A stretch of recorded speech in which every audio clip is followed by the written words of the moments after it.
नमस्कार दोस्तों, good evening. स्वागत है आप सभी का जीके स्टडी बाय दीपक सर चैनल पे। कैसे हैं आप सभी दोस्तों? आई होप कि आप सभी स्वस्थ होंगे, मस्त होंगे और दोस्तों आपकी तैयारी बहुत ही अच्छे लेवल की चल रही होगी, ऐसी मैं उम्मीद कर सकता हूं। दोस्तों आप सभी को पता है कि मध्य प्रदेश पटवारी परीक्षा 2017 के प्रीवियस ईयर के क्वेश्चन पेपर हम लोग हल कर रहे हैं दोस्तों। इसी कड़ी पे दोस्तों आज हम क्या करने वाले हैं आप सभी देख सकते हैं कि जैसा कि थंबनेल में भी देखा होगा आपने। ठीक है दोस्तों, तो आज हम क्या डिस्कस करने वाले हैं? तो दोस्तों आज हम डिस्कस करने वाले मध्य प्रदेश पटवारी परीक्षा 2017 के 27 दिसंबर 2017 सेकंड शिफ्ट 3 PM वाली शिफ्ट के जो जीके के 20 क्वेश्चन पूछे गए थे दोस्तों, उनको हम यहाँ पे हल करने वाले हैं। आई होप कि आप सभी को ये सीरीज़ पसंद आ रही हो। दोस्तों चैनल पे जो कोई भी नया है प्लीज़ चैनल को सब्सक्राइब कर ले और वीडियो को लाइक करना बिल्कुल ना भूले दोस्तों। ठीक है दोस्तों, ऐसी मैं उम्मीद कर सकता हूं कि आपको वीडियो लेक्चर की सीरीज पसंद आ रही हो बहुत ज़्यादा। अगर पसंद आ रही हो दोस्तों तो मध्य प्रदेश के जिलों से संबंधित भी हम एक वीडियो लेक्चर डेली अपलोड कर रहे हैं, तो प्लीज़ सभी से निवेदन है कि उस वीडियो लेक्चर को भी आप लोग जरूर देखें। ठीक है दोस्तों, आपको प्ले लिस्ट में जीके स्टडी बाय दीपक सर चैनल के प्ले लिस्ट में सारी चीज़ें अवेलेबल है, आप वहाँ जाकर इनको वॉच कर सकते हैं। 15 से 20 मिनट का वीडियो लेक्चर होता है दोस्तों, लेकिन उसमें जिले से संबंधित इंपॉर्टेंट फैक्ट्स हम सभी डिस्कस करते हैं और वही आपको भी जाके देखना है। तो दोस्तों आप सभी से निवेदन है कि वीडियो के अंत तक बने रहें, आपको बहुत ही मज़ा आने वाला है। वीडियो में बहुत ही इंपॉर्टेंट जानकारी है, तो प्लीज़ सभी से निवेदन है कि वीडियो के अंत तक बने रहें और जिसने भी चैनल को सब्सक्राइब नहीं किया है प्लीज़ सब्सक्राइब कर लें और बेल आइकन दबाना बिल्कुल ना भूलें दोस्तों। सभी लोग चैनल को सब्सक्राइब करके बेल आइकन जरूर दबा लेंगे। ठीक है दोस्तों, जिससे आने वाले वीडियो की नोटिफिकेशन आपको तुरंत मिल सके। चलते हैं फटाफट से दोस्तों पहले क्वेश्चन की ओर। पहला क्वेश्चन देखते हैं हम लोग। दोस्तों पहला क्वेश्चन पूछा गया था भारत के प्रथम उपग्रह का क्या नाम है? तो दोस्तों भारत के प्रथम उपग्रह का क्या नाम था? तो मैं आपको बता दूं दोस्तों, भारत का जो प्रथम उपग्रह था ना, मानव रहित उपग्रह कहा जाता है इसको, ये था दोस्तों आर्यभट्ट। यानी कि सी ऑप्शन इस क्वेश्चन का बिल्कुल राइट आंसर हो जाएगा दोस्तों। आर्यभट्ट उपग्रह भारत द्वारा निर्मित प्रथम मानव निर्मित उपग्रह है। इस उपग्रह का जो नाम है दोस्तों 5वीं शताब्दी के प्रसिद्ध भारतीय खगोलविद और गणितज्ञ आर्यभट्ट के नाम पर किया गया। इस उपग्रह को बेंगलोर के निकट पीन्या में भारतीय अंतरिक्ष अनुसंधान संगठन यानी कि इसरो की बात यहाँ पे हो रही है, भारतीय अंतरिक्ष अनुसंधान संगठन द्वारा तैयार किया गया, किंतु इसे सोवियत संघ में लॉन्चिंग स्टेशन कॉस्मोस 3M प्रक्षेपण वाहन द्वारा कास्पुतनिक नामक एक प्रक्षेपण यान द्वारा 19 अप्रैल 1975 को प्रक्षेपित किया गया। कब किया गया? 19 अप्रैल 1975 को इसको प्रक्षेपित किया गया था दोस्तों। ठीक है दोस्तों, इसी के साथ हम लोग चलते हैं नेक्स्ट क्वेश्चन की ओर। दूसरा क्वेश्चन देखते हैं दोस्तों। दूसरा क्वेश्चन पूछा गया था किस राज्य सरकार ने तानसेन सम्मान की स्थापना की थी? तो किस राज्य सरकार ने तानसेन सम्मान की स्थापना की थी दोस्तों? तो वो स्थापना की थी दोस्तों, तानसेन सम्मान मध्य प्रदेश शासन द्वारा प्रदान किया जाता है और मध्य प्रदेश सरकार ने इसको दोस्तों 1980 में स्थापित किया था। मध्य प्रदेश शासन द्वारा हिंदुस्तानी शास्त्रीय संगीत के क्षेत्र में उल्लेखनीय योगदान के लिए पुरस्कार दिया जाता है। इस सम्मान के अंतर्गत 2 लाख रुपए की आयकर मुक्त राशि एवं सम्मान पट्टिका के साथ साल एवं श्रीफल भी भेंट किया जाता है। तो मध्य प्रदेश इसका करेक्ट आंसर हो जाएगा, यानी कि डी ऑप्शन इसका बिल्कुल राइट आंसर होने वाला है। और ये कब स्टार्ट किया गया था? तो ये 1980 में ये सम्मान देना स्टार्ट किया गया था। ठीक है दोस्तों, आई होप कि आपको जानकारी समझ में आई होगी। इसी के साथ दोस्तों हम चल रहे हैं आज के अगले क्वेश्चन की ओर। आज का अगला क्वेश्चन पूछा गया था दोस्तों, फैटम लिम्ब सिंड्रोम की खोज किसने की थी? तो दोस्तों फैटम लिम्ब सिंड्रोम की जो खोज है वो किसने की थी? तो दोस्तों फैटम लिम्ब सिंड्रोम की जो खोज की थी वो BS रामचंद्रन। किसने दोस्तों? BS रामचंद्रन जी ने की थी। बिलाय नुपुर सुब्रमण्यम रामचंद्रन एवं न्यूरो साइंटिस्ट हैं जो मुख्य रूप से व्यवहार तंत्रिका विज्ञान और दृश्य मनोचिकित्सा के क्षेत्र में काम करते हैं। रामचंद्रन की शुरुआती अनुसंधान दृश्य संस्करण में अंतर्निहित मस्तिष्क तंत्र के बारे में स्पष्ट संदर्भ लेने के लिए मनोवैज्ञानिक तरीकों का उपयोग करते हुए मानव दृश्य धारणा पर आधारित थे। ठीक है दोस्तों, ये मानव दृश्य धारणा पर आधारित थे। 1990 के आरंभ में रामचंद्रन ने न्यूरोलॉजिकल सिंड्रोम जैसे कि प्लांटम अंग, शरीर का अखंडता पहचान विकार और कैंपिंग भ्रम पर ध्यान केंद्रित करना शुरू किया। इन्होंने स्ट्रेंसिया की समझ में योगदान दिया और आईने बॉक्स की खोज के लिए ये जाने जाते हैं। ठीक है दोस्तों, इतनी आपको जानकारी याद नहीं रखनी है, महत्वपूर्ण चीज़ें आपको याद रखनी है। ठीक है दोस्तों, इसी के साथ हम लोग चल रहे हैं आज के अगले क्वेश्चन की ओर। दोस्तों अगला क्वेश्चन यहाँ पे पूछा गया था बच्चों की फिल्म संस्था जो बच्चों के लिए फीचर फिल्मों और लघु फिल्मों का निर्माण करती है, खालिस्तान में गठित की गई थी। तो दोस्तों children social society India CFSI Bharat सरकार को एक नोडल संगठन है जो विभिन्न भारतीय भाषाओं में बच्चों की फिल्में और विभिन्न टीवी कार्यक्रमों का निर्माण करती है। कौन दोस्तों? Children social society. 11 मई 1955, कब दोस्तों? 11 मई 1955 में स्थापित CFSI कार्य सूचना और प्रसारण मंत्रालय भारत सरकार के अधीन आता है और मुंबई में इसका मुख्यालय है। भारत में बच्चों के लिए एक विशेष सिनेमा की अवधारणा को पहले प्रधानमंत्री जवाहरलाल नेहरू द्वारा तैयार किया गया था। CFSI द्वारा बनाई गई पहली फिल्म जलदीप 1956 में किदर शर्मा द्वारा निर्देशित की गई तथा साहित्यिक फिल्म थी जिसमें माला सिन्हा ने अभिनय किया था। इस फिल्म में किसने अभिनय किया था? माला सिन्हा जी ने। किसने दोस्तों? माला सिन्हा जी ने इसमें अभिनय किया था। तो इसका राइट आंसर क्या हो जाएगा दोस्तों? 1955, यानी कि बी ऑप्शन बिल्कुल राइट आंसर इसका हो जाएगा। ठीक है दोस्तों, चलते हैं अगले क्वेश्चन की ओर। दोस्तों अगला क्वेश्चन पूछा गया था 5वें नंबर का ये क्वेश्चन हो जाएगा दोस्तों अपना। 5वां क्वेश्चन है अखिल भारतीय खिलाफत आंदोलन, अखिल भारतीय खिलाफत सम्मेलन नवंबर 1919 में आयोजित किया हुआ है, यह कहाँ हुआ था? तो दोस्तों अखिल भारतीय खिलाफत आंदोलन की शुरुआत 31 अगस्त 1919 कब दोस्तों? 31 अगस्त 1919 में मौलाना शौकत अली और मौलाना मोहम्मद अली के नेतृत्व में अलीगढ़ में। कहाँ पे दोस्तों? अलीगढ़ में। यानी कि ए ऑप्शन इस क्वेश्चन का बिल्कुल राइट आंसर होने वाला है। सॉरी दोस्तों, एक मिनट, ये नहीं होगा इसका ऑप्शन, एक मिनट रुक जाइए। इसका ऑप्शन दोस्तों ये इसका ऑप्शन नहीं होगा। ठीक है दोस्तों, अलीगढ़ में की गई थी। कहाँ दोस्तों? अलीगढ़ में। महात्मा गांधी ने कांग्रेस द्वारा इसका पूर्ण समर्थन किया। इस खिलाफत आंदोलन की मांग दो थी, टर्की विभाजन रद्द कर दिया, खलीफा के पद की पुनः स्थापना की जाए, गांधी के खिलाफत आंदोलन को हिंदू मुस्लिम एकता बनाया जाए। ठीक है, तो ये कहाँ पे की गई थी दोस्तों? तो ये की गई थी दिल्ली में। यानी कि दोस्तों डी ऑप्शन इस क्वेश्चन का बिल्कुल राइट आंसर हो जाएगा। ठीक है दोस्तों, ये डी ऑप्शन इसका बिल्कुल राइट आंसर होने वाला है, यानी कि दिल्ली में इसकी स्थापना की गई थी। ठीक है दोस्तों, चलते हैं अगले क्वेश्चन की ओर। अगला क्वेश्चन पूछा गया था सिविल सेवा दिवस प्रत्येक वर्ष खालिस्तान को मनाया जाता है। तो सिविल सेवा दिवस कब मनाया जाता है? प्रतिवर्ष सिविल सेवा दिवस यानी कि लोक सेवा दिवस दोस्तों। क्या? लोक सेवा दिवस या सिविल सेवा दिवस। इसे प्रशासनिक सेवा दिवस के या राज्य प्रशासनिक सेवा सहित अन्य सिविल सेवाओं की उत्कृष्टता के लिए दोस्तों मनाया जाता है। तो ये कब मनाया जाता है? ये 21 अप्रैल को मनाया जाता है। यानी कि ए ऑप्शन इस क्वेश्चन का बिल्कुल राइट आंसर हो जाएगा दोस्तों। अखिल सेवा दिवस, लोक सेवा दिवस प्रत्येक वर्ष 21 अप्रैल को मनाया जाता है। इसे भारतीय प्रशासनिक सेवा, राज्य प्रशासनिक सेवा सहित सभी सिविल सेवाओं की उत्कृष्टता के लिए मनाया जाता है। भारत सरकार प्रत्येक वर्ष 21 अप्रैल को लोक सेवा दिवस के रूप में मनाती है। इस दिन अखिल भारतीय सेवा के अधिकारियों को उनकी सर्वश्रेष्ठ सेवा के लिए पुरस्कृत किया जाता है। यह सेवा उन्हें नागरिकों को उत्तम सेवाएं प्रदान करने के लिए दिया जाता है। लोक सेवा प्रशासन में उत्कृष्टता के लिए प्रधानमंत्री पुरस्कार 3 श्रेणियों में प्रस्तुत किया जाता है। सम्मान पुरस्कारों की इस योजना का गठन अगर की बात की जाए तो ये किया गया था 2006 में। इस योजना के तहत व्यक्तिगत रूप से या ग्रुप के रूप में, संगठन के रूप में सभी अधिकारी इसके पात्र पुरस्कार में से एक पदक, स्क्रॉल और रुपये 1 लाख की नगद राशि भी शामिल है। इस ग्रुप के मामले में कुल पुरस्कार की राशि 5 लाख रुपये है। प्रति व्यक्ति अधिकतम 1 लाख रुपये का भागीदार होता है। किसी संगठन के लिए नगद राशि 5 लाख रुपये तक भी सीमित है इसके अंतर्गत। ठीक है दोस्तों, आई होप कि आपको जानकारी समझ में आई होगी। चलते हैं नेक्स्ट क्वेश्चन की ओर। दोस्तों नेक्स्ट क्वेश्चन पूछा गया है किस संशोधन द्वारा स्थानीय सरकारी निकायों के चुनाव को अनिवार्य कर दिया गया है। तो दोस्तों किस संसाधन के द्वारा स्थानीय निकाय चुनाव को अनिवार्य कर दिया गया है? तो वो कर दिया गया तो 73वें संविधान संशोधन, यानी कि बी ऑप्शन इस क्वेश्चन का बिल्कुल राइट आंसर होने वाला है। दोस्तों 73वें संविधान संशोधन के पीछे मूल धारणा यह थी कि स्थानीय स्तर पर विकास की प्रक्रिया में जन समुदाय की निर्णय स्तर पर भागीदारी हो। भारत का संविधान संशोधन 73वां संविधान संशोधन कब किया गया था?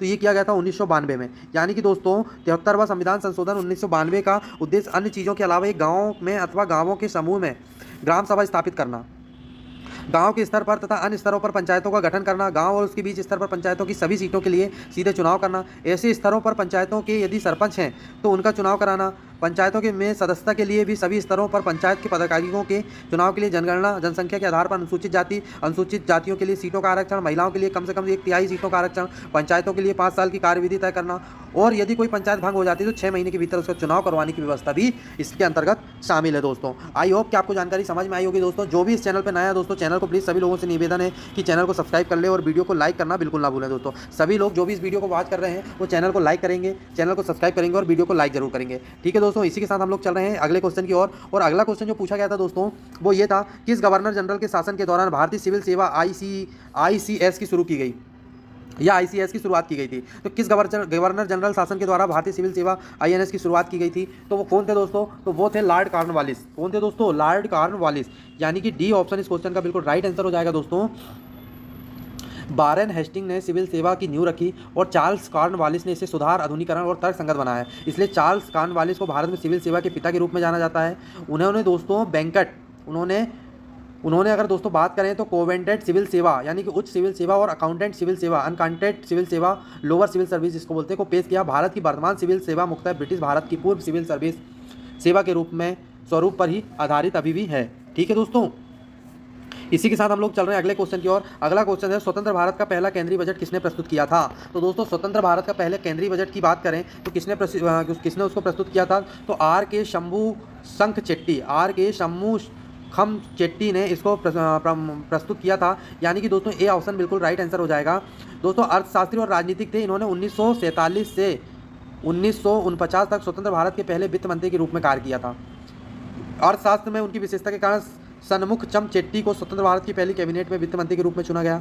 26 नवंबर 1947 को स्वतंत्र भारत के पहले बजट को प्रस्तुत करने के लिए इन्हें याद किया जाता है। आई होप कि आपको क्वेश्चन की जानकारी समझ में आई होगी। चलते हैं अगले क्वेश्चन की ओर दोस्तों। अगला क्वेश्चन पूछा गया था निम्नलिखित में से कौन सा भारत में प्रत्यक्ष कर नहीं है। तो कौन सा कर है दोस्तों जो भारत में प्रत्यक्ष कर नहीं है, बताइए आप। ये तो वस्तु सेवा कर नहीं है, कि उपहार आयकर कर नहीं है, कि उपहार कर नहीं है, कि संपत्ति कर नहीं है। तो दोस्तों भारत में कौन सा प्रत्यक्ष कर नहीं है, तो वो है दोस्तों वस्तु एवं सेवा कर। वस्तु एवं सेवा कर यानी कि ए ऑप्शन इस क्वेश्चन का बिल्कुल राइट आंसर हो जाएगा दोस्तों। प्रत्यक्ष और अप्रत्यक्ष करों में सरकार द्वारा लगाए गए विभिन्न प्रकार के कर शामिल होते हैं। प्रत्यक्ष करों में शामिल करों को किसी दूसरे व्यक्ति को स्थानांतरित नहीं किया जा सकता। उदाहरण के लिए आय कर, कृषि कर, व्यवसाय कर, धन कर, संपत्ति कर, निगम कर, भू कर, भू राजस्व कर, पूंजी लाभ कर, उपहार कर आदि। जबकि प्रत्यक्ष कर दूसरी तरह कर हैं जो जिसे अन्य व्यक्ति को स्थानांतरित किया जा सकता है। उदाहरण के लिए वैल्यू एडेड टैक्स, वैट जो होता है दोस्तों, वैल्यू एडेड टैक्स का नाम सुना होगा ना दोस्तों आपने, वेट जो होता है, ठीक है, जो वस्तु और सेवा के मूल्य के साथ शामिल होता है जिन्हें आप दूसरों से खरीदते हैं। दोनों प्रत्यक्ष और अप्रत्यक्ष कर सरकारी राजस्व के महत्वपूर्ण घटक हैं और परिणाम स्वरूप देश की अर्थव्यवस्था इन्हीं के घटकों पर निर्भर करती है दोस्तों, ऐसा माना जाता है। इसी के साथ दोस्तों हम लोग चल रहे हैं अगले क्वेश्चन की ओर। और अगला क्वेश्चन पूछा गया था लोक चित्रों की एक शैली मधुबनी भारत में निम्न में से किस एक राज्य में लोकप्रिय है। तो किस राज्य में लोकप्रिय है दोस्तों, आप सभी मुझे बताइए। तो जो मधुबनी है दोस्तों, ये चित्रकारी है जिसे मिथिला की कला, क्योंकि मिथिला की कला भी कहा जाता है क्योंकि यह बिहार के मिथिला प्रदेश में पनपी थी। ठीक है दोस्तों, कहाँ पे दोस्तों, बिहार के मिथिला में, यानी कि सी ऑप्शन इस क्वेश्चन का बिल्कुल राइट आंसर हो जाएगा दोस्तों। मधुबनी चित्रकारी मिथिला की कला है क्योंकि यह बिहार में पनपी थी। इसकी विशेषता चटकीले और विषम रंगों से भरे रेखाचित्र अथवा आकृतियां हैं। ये चित्र अपने आदिवासी रूप में चटकीले और मटकीले रंगों का प्रयोग के कारण लोकप्रिय माने जाते हैं, ऐसे यहाँ पे बताया गया है दोस्तों। ठीक है, इसी के साथ हम लोग बढ़ रहे हैं आज के अगले क्वेश्चन की ओर दोस्तों। और आज का अगला क्वेश्चन था मध्य प्रदेश उच्च न्यायालय के पहले मुख्य न्यायाधीश कौन थे।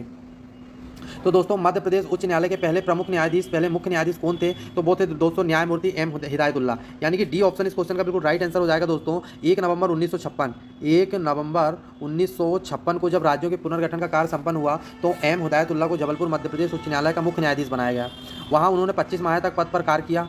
वे भारत के पहले मुस्लिम मुख्य न्यायाधीश थे। उन्होंने 2 अवसरों पर भारत के कार्यवाहक राष्ट्रपति के रूप में भी कार्यभार संभाला था। इसके साथ ही वो एक पूरे कार्यकाल के लिए भारत के 6ठे उपराष्ट्रपति भी रह चुके हैं। ठीक है दोस्तों, आई होप कि आपको ये जानकारी समझ में आई होगी। इसी के साथ दोस्तों हम बढ़ रहे हैं अगले क्वेश्चन की ओर। और अगला क्वेश्चन क्या पूछा गया था, भारत में तंबाकू का सबसे बड़ा उत्पादक राज्य है।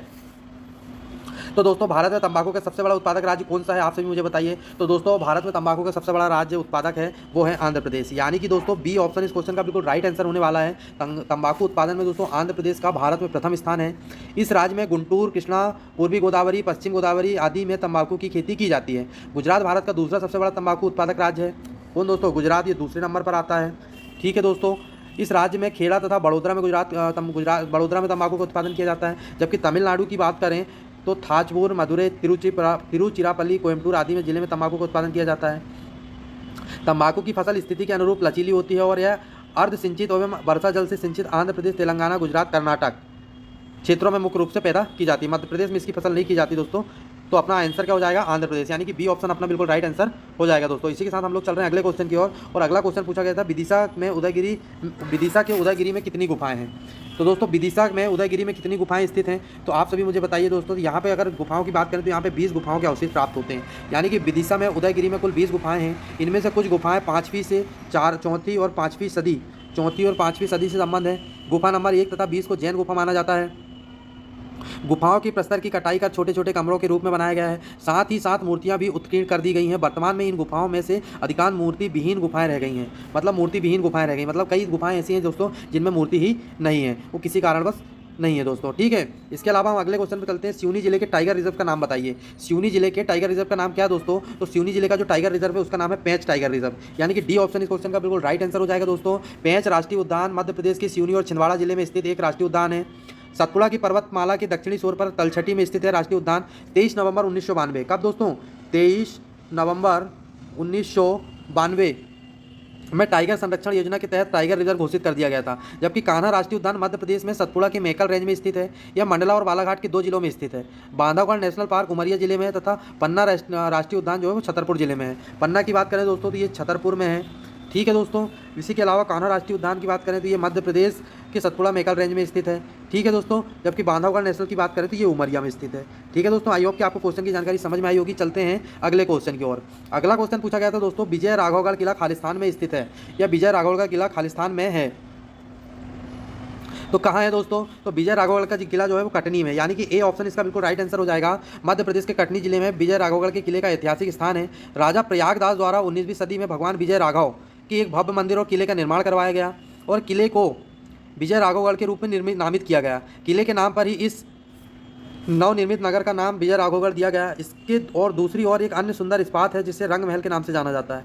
किला आयताकार है और चारों कोनों पर बुर्ज बना है। किले के भीतरी कलचुरी, आमाम, अखाड़ा, मंदिर और बावड़ी निर्मित है दोस्तों यहाँ पे। आई होप कि आपको जानकारी समझ में आई होगी। दोस्तों आप सभी से निवेदन है कि अगर वीडियो लेक्चर की सीरीज पसंद आ रही हो तो वीडियो को लाइक, और जो भी इस चैनल पर अभी नए हैं दोस्तों चैनल को सब्सक्राइब जरूर कर लें। सभी लोगों से मेरा निवेदन है कि आपके एक लाइक और सब्सक्राइब से दोस्तों बहुत मोटिवेशन मिलता है। ये एक प्रकार का प्यार है आपका जो हमको कभी भी देखा जा सकता है, क्योंकि ये वीडियो लेक्चर की सीरीज जो है वो यहीं पर रहेगी यूट्यूब पर ही, तो आपको देखा जा सकता है कि कितने लोगों का प्यार मिला था, आपका सपोर्ट कैसा था। ठीक है दोस्तों, तो ये एक प्रकार की चीज़ है, इससे हमें मोटिवेशन मिलता है। तो प्लीज़ ज़्यादा से ज़्यादा लोगों तक शेयर करें और वीडियो को लाइक और सब्सक्राइब करना ना भूलें। ठीक है दोस्तों, चलते हैं अगले क्वेश्चन की ओर। अगला क्वेश्चन पूछा गया था दोस्तों, वीरांगना, क्या पूछा गया था दोस्तों, वीरांगना दुर्गावती अभ्यारण्य कहाँ स्थित है। तो वीरांगना दुर्गावती अभ्यारण्य कहाँ स्थित है दोस्तों, आप सभी मुझे बताएंगे। तो वीरांगना दुर्गावती अभ्यारण्य की अगर बात की जाए तो ये दोस्तों दमोह में स्थित है। कहाँ स्थित है दोस्तों, दमोह में स्थित है। वीरांगना दुर्गावती अभ्यारण्य कहाँ है, दमोह में। वीरांगना दुर्गावती वन्यजीव अभ्यारण्य मध्य प्रदेश के दमोह जिले में एक वन्यजीव अभ्यारण्य है जो लगभग 24 वर्ग किलोमीटर के क्षेत्र में फैला हुआ है। कितना, 24 वर्ग किलोमीटर के क्षेत्र पर फैला हुआ है। इस अभ्यारण्य में को दोस्तों 1996 में मध्य प्रदेश सरकार द्वारा अधिसूचित किया गया था। कब, 1996 में मध्य प्रदेश सरकार द्वारा अधिसूचित किया गया था। ठीक है दोस्तों, आई होप कि आपको जानकारी समझ में आई होगी। चलते हैं अगले क्वेश्चन की ओर। और अगला क्वेश्चन पूछा गया था दोस्तों, राजा एल्बर्ट संग्रहालय के रूप में प्रसिद्ध इमारत एक पुस्तकालय है। क्या दोस्तों, राजा एल्बर्ट संग्रहालय के रूप में प्रसिद्ध इमारत एक पुस्तकालय है जो खालिस्तान के रूप में जाना जाता है। तो बताइए दोस्तों किसके रूप में जाना जाता है। तो ये जाना जाता है दोस्तों हिंदी ग्रंथ पुस्तकालय, यानी कि डी ऑप्शन इस क्वेश्चन का बिल्कुल राइट आंसर हो जाएगा। द राज संग्रहालय भोपाल का नए स्वरूप में तथा नए भवन में 2 नवंबर 2005 को मध्य प्रदेश के मुख्यमंत्री के द्वारा उद्घाटन किया गया। श्यामला हिल्स पर निर्मित यह नवीन संग्रहालय भवन वास्तुकला का सुंदर उदाहरण है। इस संग्रहालय की स्थापना 1909 में नवाब सुल्तान जहां बेगम, जिसकी कार्यकाल 1901 से 1926 तक था, द्वारा एल्बर्ट संग्रहालय के नाम से की गई थी। यह संग्रहालय दोस्तों अजायब घर के नाम से वर्तमान केंद्रीय ग्रंथालय भवन में संचालित रहा। स्वतंत्रता के बाद बाणगंगा रोड स्थित भवन में स्थानांतरित हुआ। इसमें भारत के हृदय भाग मध्य प्रदेश की श्रेष्ठतम कलाओं और संस्कृति को आकर्षक ढंग से प्रदर्शित किया गया है। इस भव्य भवन में 17 बीथिकाएँ हैं जो विषयवार विभाजित हैं। ठीक है दोस्तों, आई होप कि आपको क्वेश्चन समझ में आया होगा। चलते हैं अगले क्वेश्चन की ओर। अगला क्वेश्चन पूछा गया था दोस्तों, भिंड जिले में गोला बारूद कारखाना कहाँ स्थित है। तो दोस्तों भिंड जिले में अगर गोला बारूद कारखाने की बात की जाए तो वो है दोस्तों भिंड के मालनपुर में, यानी कि बी ऑप्शन बिल्कुल उसका राइट आंसर होने वाला है। मध्य प्रदेश के भिंड जिले के मालनपुर में हथियार बनाने की फैक्ट्री। ठीक है दोस्तों, तो ये कहाँ पे स्थित है, ये मालनपुर में स्थित है। ठीक है दोस्तों, भिंड जिले के मालनपुर में स्थित है। इसी के साथ दोस्तों आगे के क्वेश्चन हम लोग देखते हैं। अगले आज का आखिरी और अंतिम क्वेश्चन हम लोग देखने जा रहे हैं। थोड़ा सा इसके बारे में बता देता हूँ दोस्तों आपको कि दोस्तों ये फैक्ट्री है ना, ये मई 2017 में, कब दोस्तों, मई 2017 में इजराइल की मदद से स्थापित की गई थी। किसकी, इजराइल की मदद से स्थापित की गई थी, जिसमें आधुनिक हथियारों का निर्माण किया जाएगा। यह किया जाता है दोस्तों। यह निजी क्षेत्र की एक वेपन इकाई भी मानी जाती है। ठीक है दोस्तों, चलते इसी के साथ आज के आखिरी और अंतिम क्वेश्चन की ओर। और आज का आखिरी और अंतिम क्वेश्चन है, 2016 के कबड्डी के विश्व कप में कितने देशों की टीमों ने प्रतिभाग किया। तो 2016 के कबड्डी के विश्व कप में कितने देशों की टीमों ने प्रतिभाग किया। तो कितनी टीमों ने प्रतिभाग किया दोस्तों, तो वो है 12 टीमें, यानी कि सी ऑप्शन इस क्वेश्चन का बिल्कुल राइट आंसर हो जाएगा। 2016 के कबड्डी विश्व कप तीसरा मानक शैली कबड्डी विश्व कप अंतर्राष्ट्रीय कबड्डी फेडरेशन द्वारा संचालित अंतर्राष्ट्रीय कबड्डी टूर्नामेंट था, जो 7 से 22 अक्टूबर 2016 को अहमदाबाद में आयोजित किया गया था, जिसमें 12 देशों के टूर्नामेंट में हिस्सा लिया था। कितने दोस्तों, 12 देशों के टूर्नामेंट ने इसमें हिस्सा लिया था। दोस्तों आप सभी से निवेदन है कि वीडियो को ज़्यादा से ज़्यादा लोग लाइक करें और चैनल को सब्सक्राइब करना बिल्कुल ना भूलें। आपके एक लाइक और सब्सक्राइब से दोस्तों बहुत मोटिवेशन मिलता है और हमको काम करने में मदद मिलते हैं। ठीक है दोस्तों, आई होप कि आपको वीडियो लेक्चर की सीरीज पसंद आई होगी। तो दोस्तों वीडियो को लाइक और चैनल को सब्सक्राइब करना ना भूलें। इसी के साथ दोस्तों हम लोग मिलते हैं नेक्स्ट वीडियो पर। तब तक के लिए दोस्तों बाय बाय।